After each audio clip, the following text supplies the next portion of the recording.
Okay, so this is going to be an instructional video on the Chausson 720 Etape line. First of all, we're going to go around the outside of the vehicle and then we will go into the habitation area. This is just to highlight where all the main components are in the vehicle and what most of the components do, i.e. your drain valves, where they are and how they function. First things first, I'm going to show you how to open the bonnet. This is just in case you need to jump start the vehicle. On this vehicle, to open the bonnet, you do need the vehicle blade.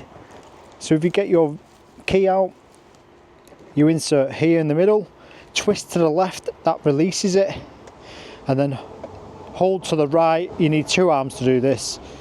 Hold to the right and then lift up, and that will then release your bonnet. So as you can see, I have now got the bonnet open. If you need to jump start the vehicle, your positive terminal is just under this red cap here, and then your negative point in here is going to be that silver hook just there. Also, obviously, you can see you've got your screen wash fill in front of the driver and your oil and other components. So now we are going to carry on around the habitation. As you can see, this vehicle does come with an awning. I will send a separate link how to set up and use the awning. So as you come round to the passenger side, at the passenger door, you will see here we have got your diesel and AdBlue fill. To get access to this, you need to open the door, and then you got your first compartment there, and then underneath, if you pull here, that releases for your AdBlue. It clicks back into place like so. Also, where we have got the door open, passenger and driver's doors have got blackout screens. Slide this towards you and then lift up. Just be gentle with these because they are delicate. And then at the top, they just slide down and lock into place like so. And then your front windscreen, you need two hands to do this, but you've got a blind all the way across. You just need to pull it up to the top. As you can see on this rail here, you have got like a quarter way point and then all the way to the top. To put these back down, lift up and then slide all the way back, and to lock them into place like so. And the last thing in here, you have got driver and passenger swivel seat.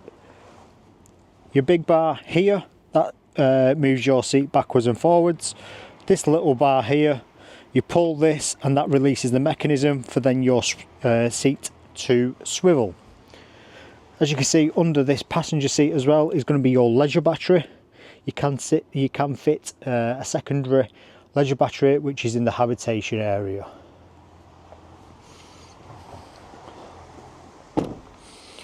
So next to the passenger door, under here we've got your external shower point.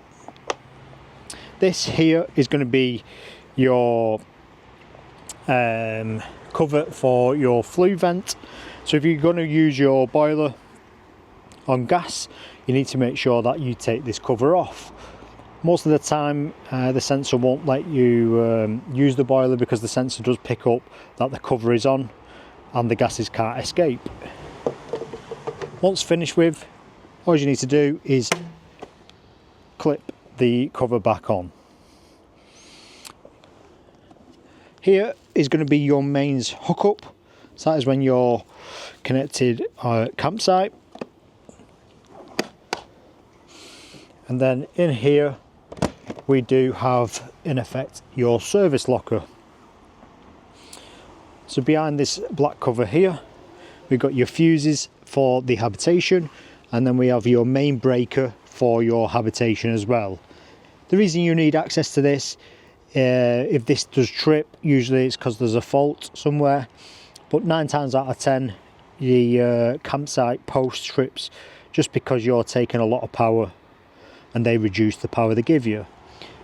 Just so you know, on this here there's a sticker what looks like a fan with the breaker down. that is actually a blank breaker, so don't think that that has tripped. Here is going to be your fresh water tank.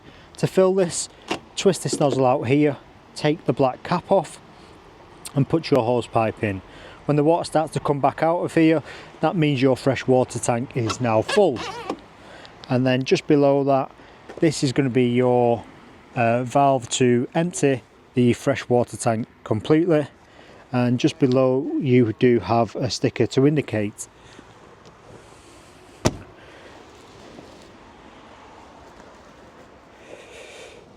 Got garage space here.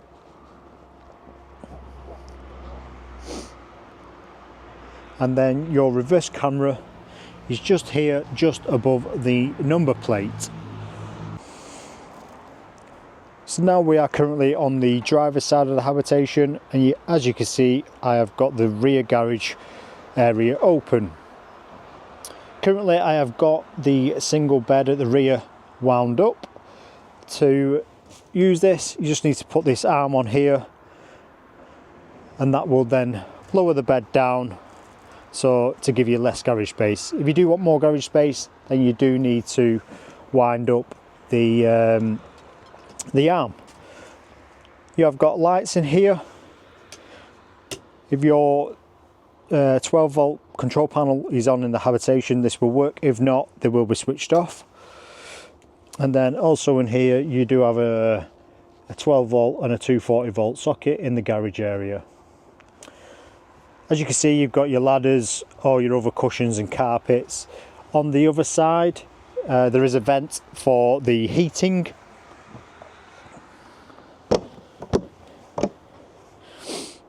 Here is going to be your toilet cassette.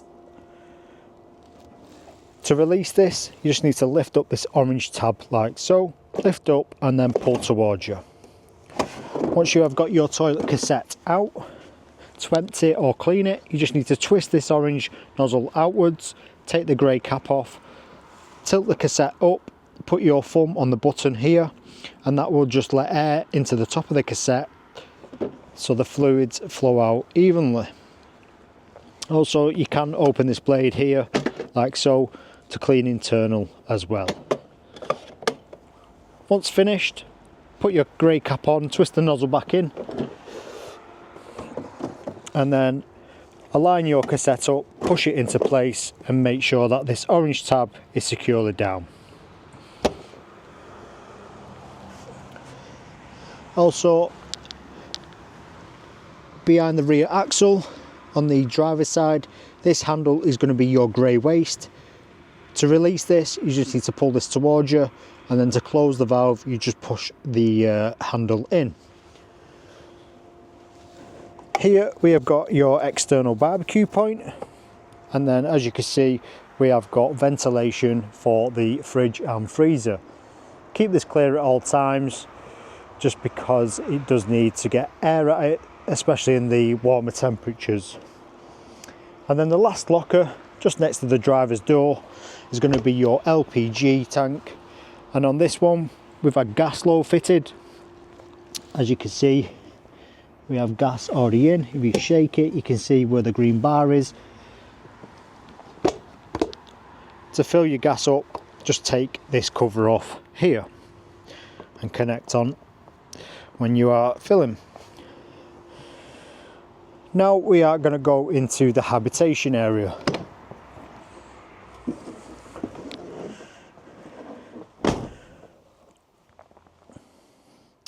So as you can see, we are in the habitation area now.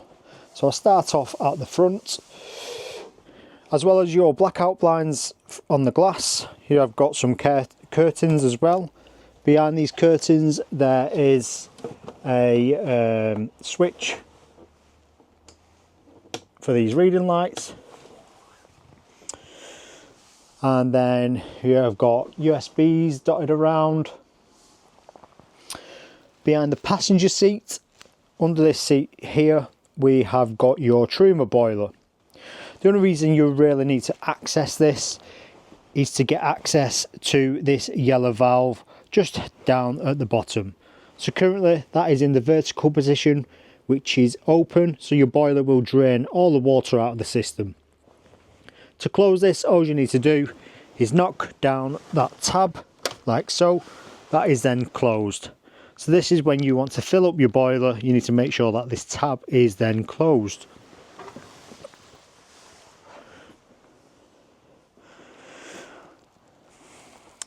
Under the seat behind the driver,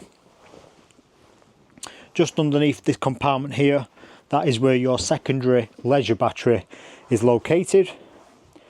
And then you do have this seat here, what flips up to a travel seat, and then there's another seat here which flips up as well. As you can see, we have got your habitation control panel. So on this control panel, the top left is your power. As you can see, the lights will go off. So this is your 12-volt panel. You've got your habitation lights. This one is your water pump.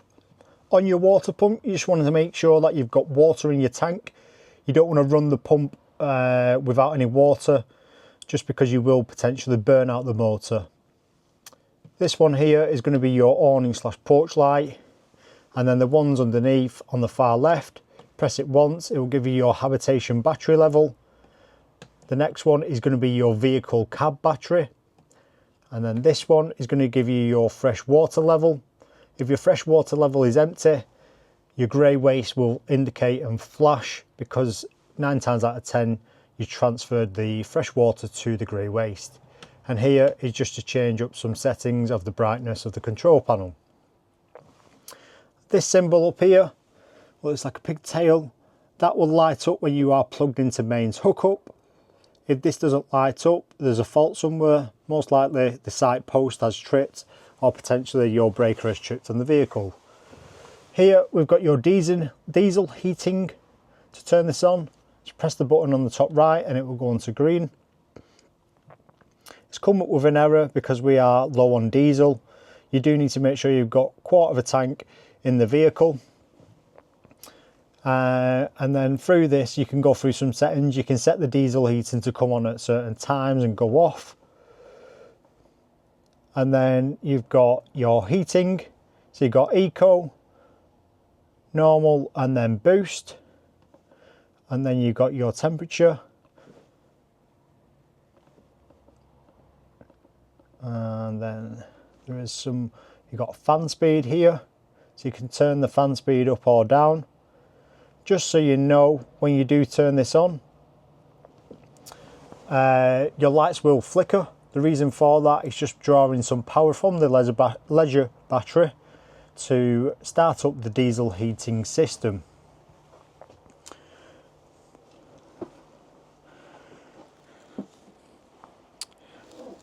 As you can see, this vehicle does have a drop-down bed above the dining area. To control this, you've got your table here, which is just like so. And then the next one was the drop-down bed, which comes all the way down. And you do have a ladder for this as well. And then the last one I will show you, just because we're on with these buttons here, this far left one is for the single beds at the rear. Got one, as you can see, this is high up now because I've wound it up in the garage, but then your over drop down bed is just above, controlled with that button. In the cab area, just above the passenger seat in the corner, that is your safety keys for your drop down beds. So if this is switched off, the beds will not work. Here we have got a 3-ring burner, 2 gas, 1 electric. The electric will only work on mains hookup, and then gas will obviously work off the gas load system because we have a gas tank already fitted. Just so you know, one safety feature, this glass cover, we recommend you leave this up for around 20 minutes just to let the stove cool down Sometimes, because of the temperature difference, you could potentially shatter the glass. Here we have got your kitchen tap, hot and cold. So when you have got to campsite or off-grid, or if you want to prime your system, you need to fill up your freshwater tank. Once your freshwater tank is full, turn on the control panel. You need to make sure that all the valves are shut in the vehicle. You need to turn on your control panel, turn on the water pump. Once you turn on the water pump, you'll twist the tap to the cold, open the tap, wait for the water to come through. Once that is done, twist it to the hot side, and then the water will come through. On your hot side, it might take a minute or so. The reason for that is because it's going to fill your boiler up first, and your boiler holds around 10 litres of your fresh water. Once you get a steady flow of water on cold and hot, that means your full pipe work, your system is completely primed and always ready to use. Above your kitchen area in this cupboard here, you got two switches. So the one on the left is running off electric. So if you're on mains hookup, this is for your hot water. So you've got two settings. The top one is on 2 kilowatts, and then off in the middle, and then the bottom is on 3 kilowatts. And then on the right side, this is running off your gas. So at the top you've got 50 degrees or 70 degrees. On the electric side, it will take a lot longer to heat up. On the gas side, it will be a lot faster.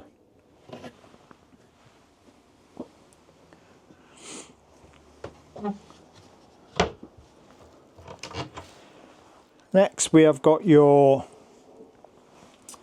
fridge freezer. To turn this on, press and hold this button here, this touchscreen, and it will light up. As you can see, we have got a few settings on here. To go through these settings, all you need to do is click on mode, and that will then change the settings. So the first one is going to be your vehicle battery. That is actually running off the alternator when driving. The next one is gas. The next one is mains hookup, so when you are on site or plugged in at anywhere, that is what this symbol is. And the last one is auto. Most people do leave the fridge on auto. The reason for this, it will automatically select the best source it has available. So I left it on auto. If I started the engine, it will go onto battery symbol. If I turn off the engine, it will try and run on gas as long as the gas is switched on. And then if I do plug into mains hookup, it will automatically switch onto the mains hookup. Here you've got your temperature gauge. You'll gauge this by using the fridge, one depending on how much you do fill it. And to turn this off completely, let's press and hold the power and it will shut down. You do have locks on these, top and bottom.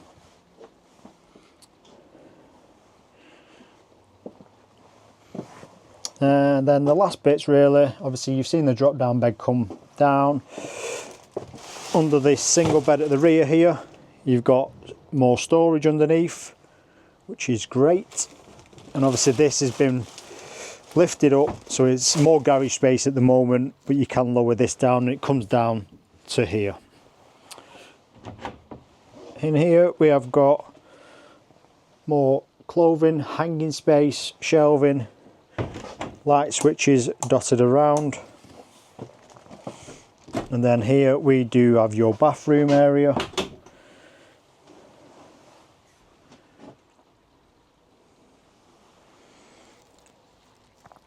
Just one thing in here really, down here for your toilet, right underneath the toilet, that is the grey handle is your toilet blade. That just opens the toilet cassette. And then to flush, you've got the blue button, and then to the right, to the left, this little symbol, what looks like a toilet cassette. That symbol will light up when the toilet cassette is full.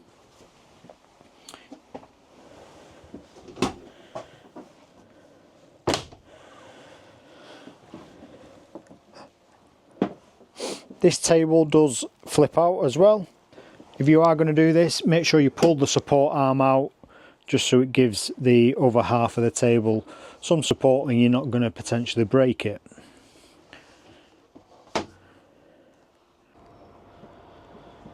So that completes the instructional video of the Chausson Etape line 720. If you do have any more questions, leave a comment below, or you can always drop us an email or give us a call.